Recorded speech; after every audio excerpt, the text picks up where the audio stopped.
Tonight on CTV, protests in Fort Collins over fair working wages and learn about how students are handling final stress.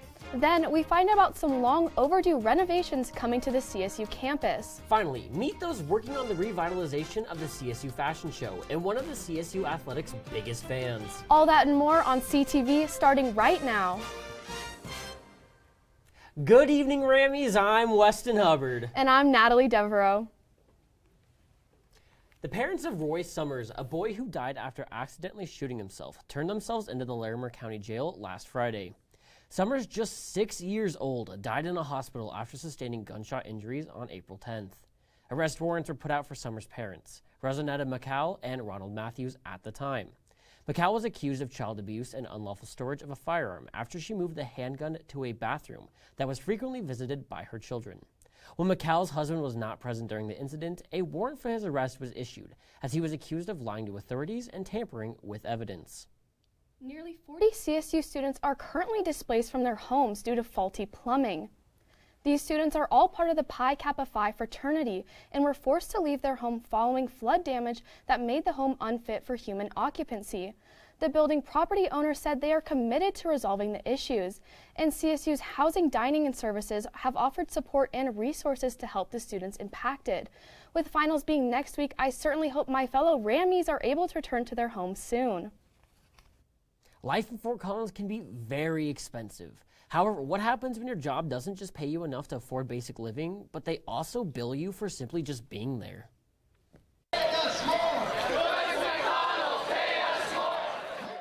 Colorado State University's campus was quite loud Wednesday afternoon. Members of the CSU community gathered here on the LSE Plaza in order to deliver a message to Joyce McConnell and the board of directors. We want fair wages and we want them now. Got to go! And there's an organization behind it all. So GWOC is the Graduate Workers Organizing Cooperative, organizing especially around how little money we make and how much we have to pay back in the form of fees to the university.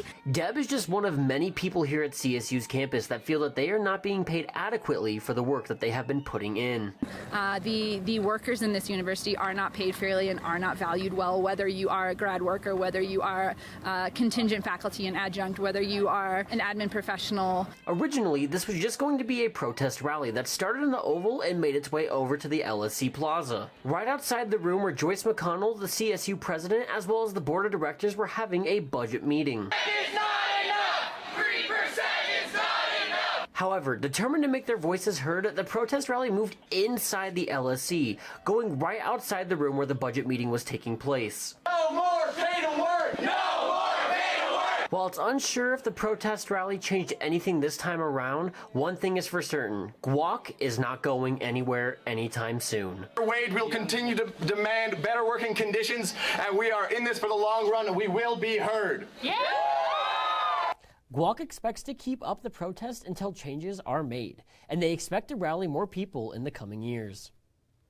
Housing prices in Colorado have seen a 69% increase since 2015, which means a decrease in accessibility to housing, especially near campus.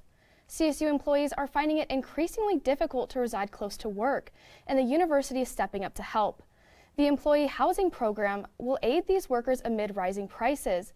They have numerous projects planned, including employee apartments off Timberline Road, where construction will begin in August. A partnership with Canvas Credit Union is also in the works to waive private mortgage insurance for houses. The school and housing program recognizes changes will not be immediate, but have made this a priority.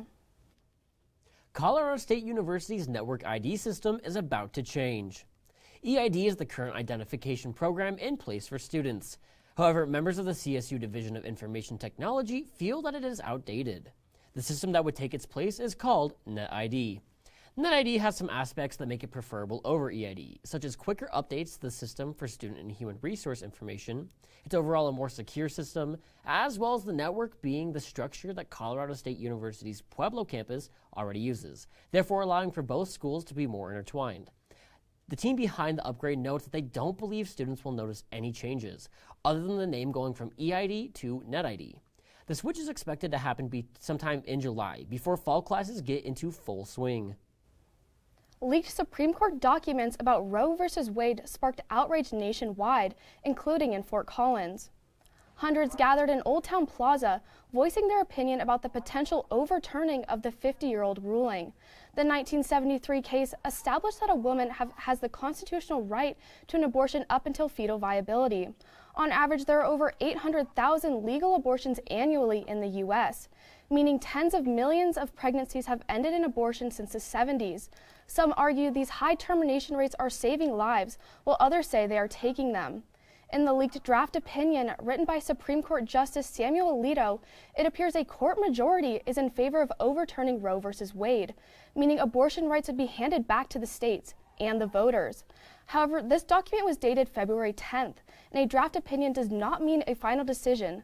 In the history of the Supreme Court, a draft opinion has never been leaked while a decision is pending, calling into question the motivation behind the source of the leak. Chief Justice Roberts confirmed the authenticity of the draft and ordered an investigation into how it got out, calling it an egregious breach of trust, and stating the court will not be undermined by this illegal action. Regardless of political affiliation, many people are certainly feeling the impacts of this leak. And one other thing that is causing people stress around this time of year is final exams. That's right, Natalie, and reporter Gavin Wolf is here with us tonight to tell us more about that. Gavin?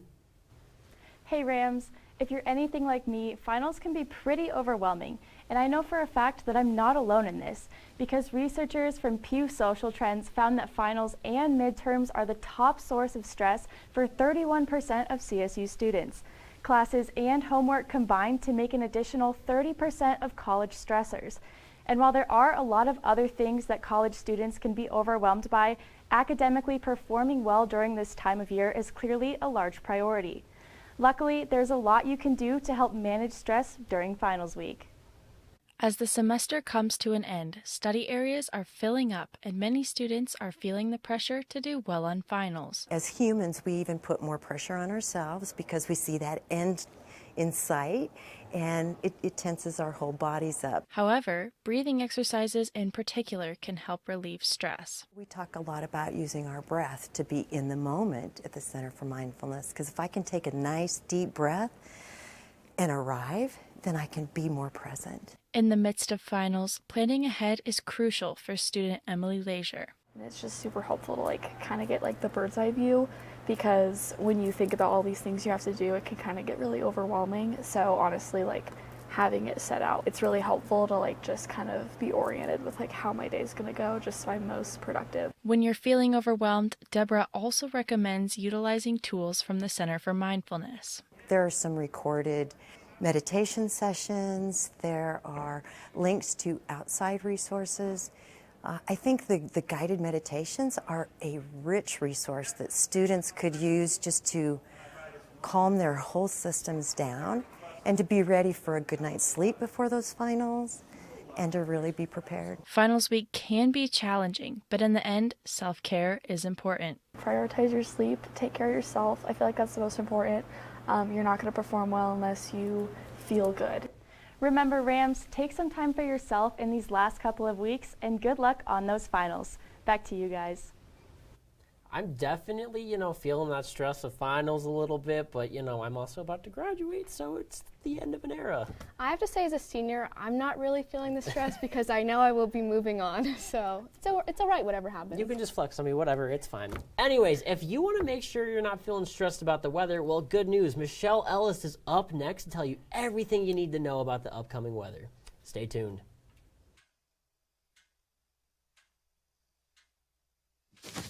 Awkward. I'm the awkward silence. You try to avoid me, then there I am again. But an awkward silence can be a great thing. Like Kelly here is about to demonstrate. You haven't really been yourself lately. Are you okay? Find out how you can help a friend with their mental health at seizetheawkward.org.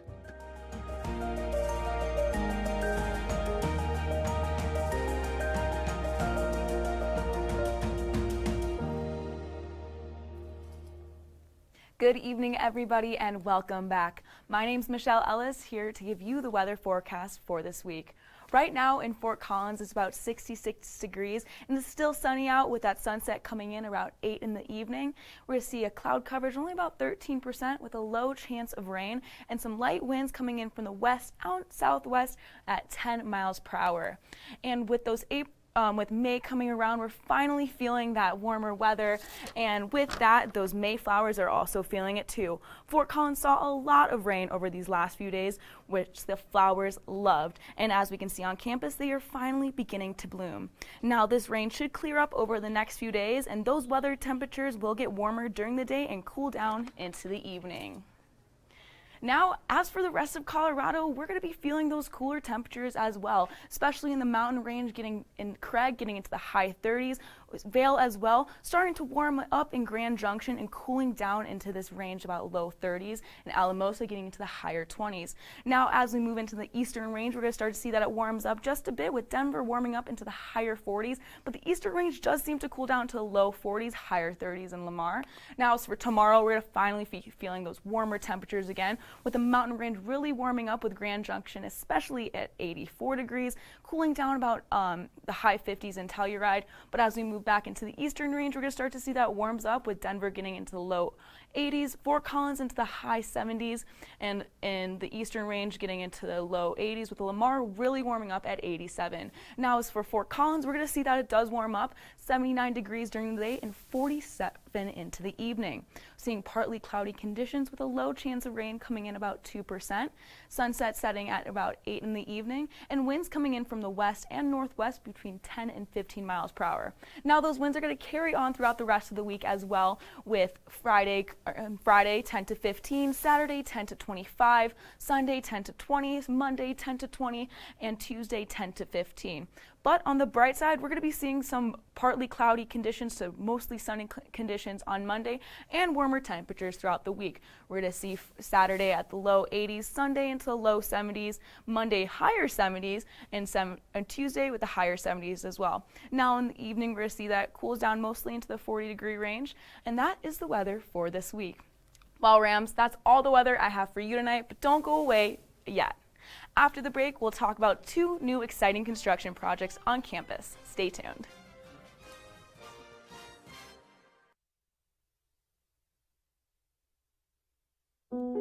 Queen is just my everything.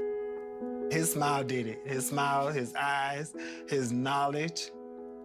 My landlord, he decided that he wanted me to move based on the fact that I was transgender.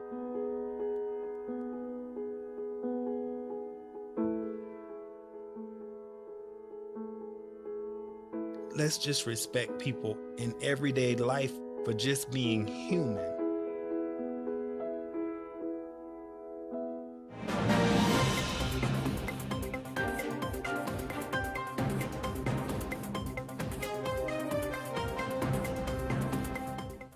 Welcome back from the break, Rammies.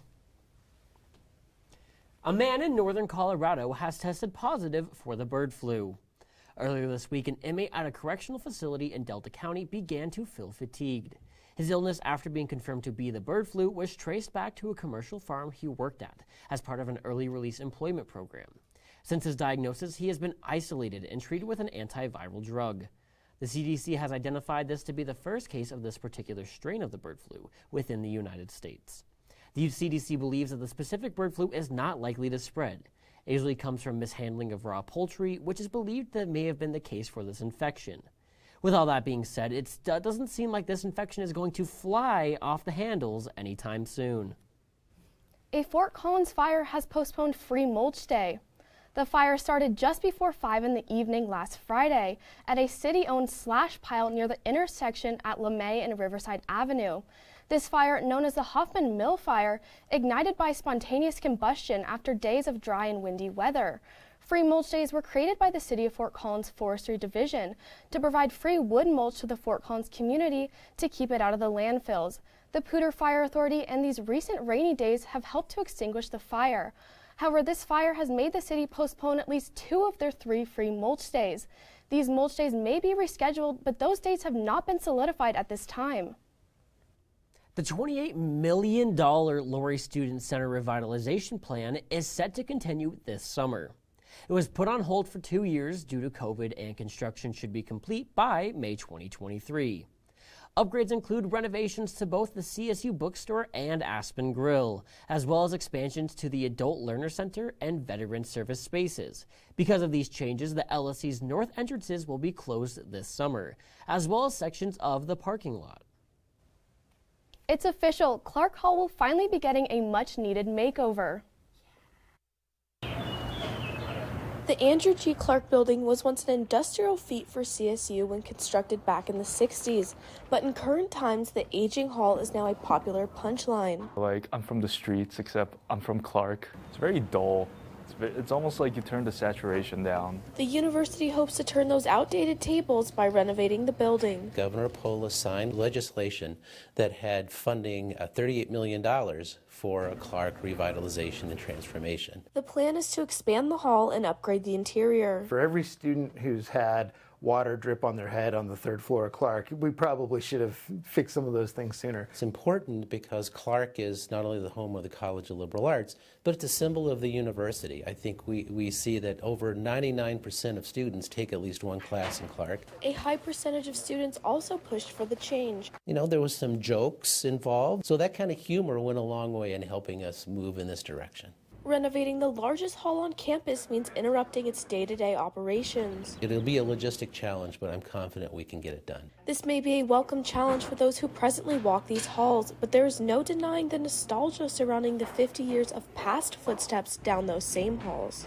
I mean, I still love it. I love the people, and that's what really makes it lively. I think we should appreciate the fact that we had a building like this, because it might have pulled us together in ways we hadn't expected. There is a mix of apprehension and excitement to see the new building come to fruition. Thank you for finally renovating Clark. If I don't have something close to this space, it's going to get ugly. I just want everybody to know that, including the dean. Construction is estimated to take place within 18 to 24 months. And after students already waiting years for these upgrades, I think we all have it in us to hold out just a bit longer. Colorado State University hosted a career development event for high school students earlier this week. The Future Farmers of America, also known as FFA, visited campus where the students of the organization gathered in the Laurie Student Center. The event was hosted to help advance students with their knowledge in areas such as veterinarian sciences, employment skills, and agricultural sales. Competitions were also held to allow the students to apply their knowledge in between activities. Students were seen gathering in the halls of the LSC, eating food, making plans, and even sleeping to pass the time. At the end of the event, students were awarded with plaques in recognition of their hard work. Here to tell us more about the upcoming career events is Abby McPhail. Abby? That's right, guys. After nearly 2 years, the Department of Design and Merchandising at CSU will be putting on their very first fashion show this Friday. We got an inside look as to what makes this show possible, so check it out. Well, it's been a few months that we've been planning the fashion show. For my committee specifically, we are working on getting donations and sponsors for the fashion show. So far, we've raised over $10,000 in donations. I've learned a lot in this class about setting up a fashion show. It's been a lot more complicated than I originally thought it was gonna be.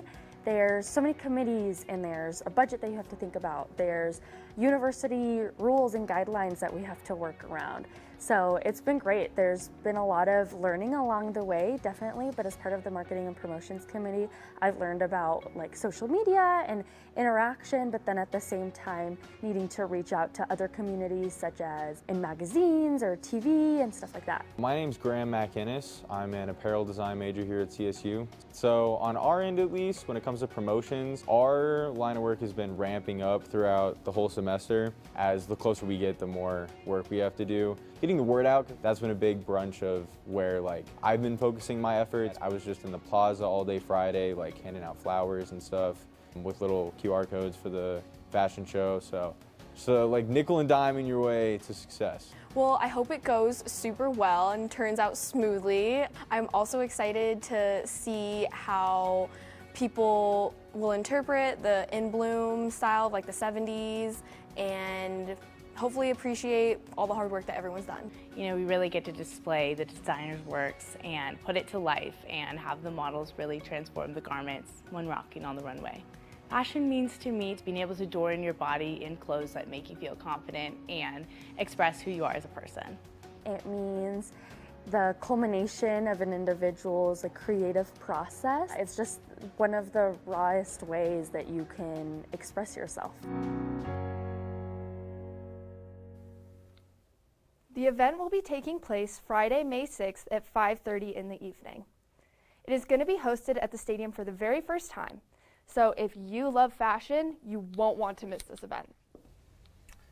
I am someone who struggles to dress myself and look good. So it's really cool to see that people are passionate about fashion. Yeah, passionate about fashion. Definitely, Oh, I yeah. agree. And all those beautiful shots of the different fabric were so cool to see. I loved it. Yeah, it was a part of their drapery class, I think. That's so it was cool. really cool. I obviously everyone has their own passion. So. Well, Rammies, that's all the news we have for you tonight. But don't go anywhere, because Leah Kokowski is coming up after the break to introduce us to one of CSU Women's Athletics' biggest fans. Stay tuned. Hi. You think you're probably sober? Yeah. But you're thinking about taking the back roads home, just in case. If you're probably sober, then why would you do that?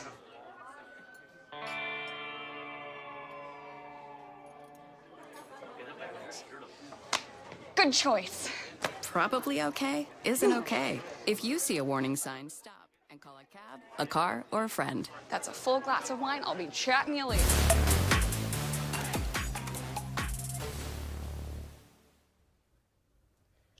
How's it going, Rams? My name is Leah Kokowski, back for the last time this semester as your Thursday night sports anchor. This week, I got the amazing opportunity to hang around Colorado State softball's biggest fan here on campus, Ashley Wessel, along with her awesome friends.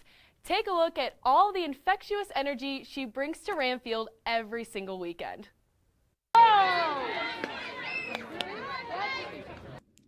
Ashley Wessel is a huge CSU sports fan, but one of her favorites is by far the softball team. I see Ashley coming to the games because she is a huge CSU fan, not just me. We always come to these games once in a while just to support this team. It's awesome because most of the time we talk about it ahead of time and she knows all the players, all the coaches. Who's your favorite player on the CSU softball team? If you had Number to pick one? 4, Ashley Michelina.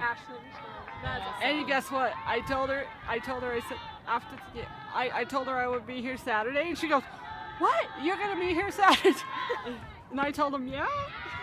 Not only is Ashley a huge CSU sports fan, but she is quite the athlete herself. I know her through the Special Olympics College at CSU, and she's been going to those events longer than I have, so. So I do stuff with Special Olympics like bowling and soccer, and we're getting to like the summertime, and then we'll have ARO is my adaptive recreation. So it's so fun to be around them. Most of the time we just have events about weekly, and she shows up to all of them, shows up early, is always down to hang out. And we did a little combination drill thing with the women's soccer team at one of our events, and she was just introducing us to everyone. So it's great to know that she knows everyone and just has so much passion for it.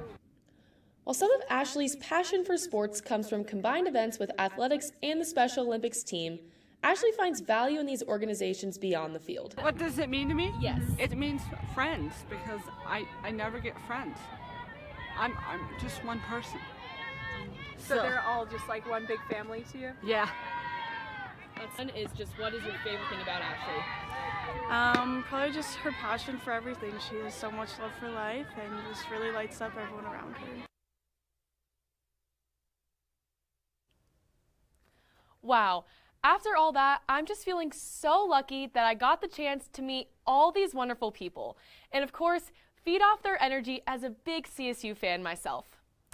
And hey, you didn't think I'd end the semester off with just one story, did you? Before I sign off, let's talk about some more club sports. So, Colorado State Rowing headed down to Wichita State University this past Saturday to compete in their first ever race since COVID started. Yeah, That's right, their first competition in over 2 years.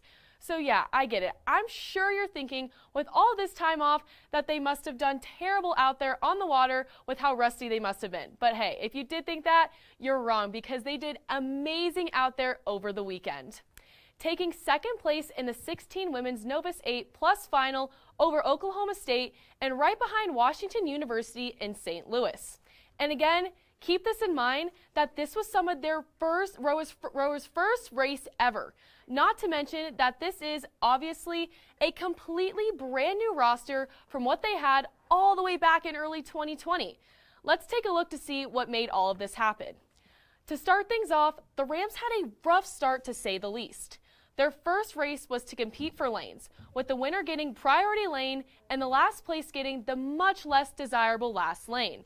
And as you can guess, this brand new band of paddlers got last place against their competition, OSU and Washington University. So yeah, they got the short side of the stick with having to go from lane 3 in the final, making them definitely the underdogs. But again, to the surprise of many, CSU was actually able to compete neck and neck with the much more established Pokes, taking things in the final seconds to secure second place, with a PR time of 7 minutes and 10 seconds boot too. So after all that regatta action, I'm super proud with how the Rams were able to overcome adversity and those first meet jitters to finish things out strong, especially since they haven't been able to compete in over 2 years. And hey, this is how well they do with a minimal practice and a lot of time off. I can't even imagine how well this squad will be in a season or so. This team has a bright future ahead, that's for sure. And with that, Rams, that's all the sports action I have for you tonight, as well as this semester. It's been an absolute pleasure being able to give you the rundown of all things CSU athletics, and I wish everyone the best of luck on their finals as the year comes to a close. Now, before we head off into the summer, a couple of us here on Thursdays have something to say. Weston, Natalie, and Michelle, you are all graduating soon, so is there something you'd like to say? Honestly, this experience wouldn't be the same without you guys. I have to say the same. It's been absolutely amazing, and I know you're watching, so hi Mom, hi Dad, hi Christina. Echoing that sentiment, Mom, Dad, I love you guys. Thank you for supporting me. And I've had the best team in the world behind me this entire time, and I have to say that I would not have asked for a better co-anchor than Natalie. So, anyways, well, everyone, that's all we've got. Thank you so much for sticking around with us on Thursdays this semester. Make sure to tune in to Local Beat's last show of the year tomorrow. Right here on CTV. Have a good night, everyone.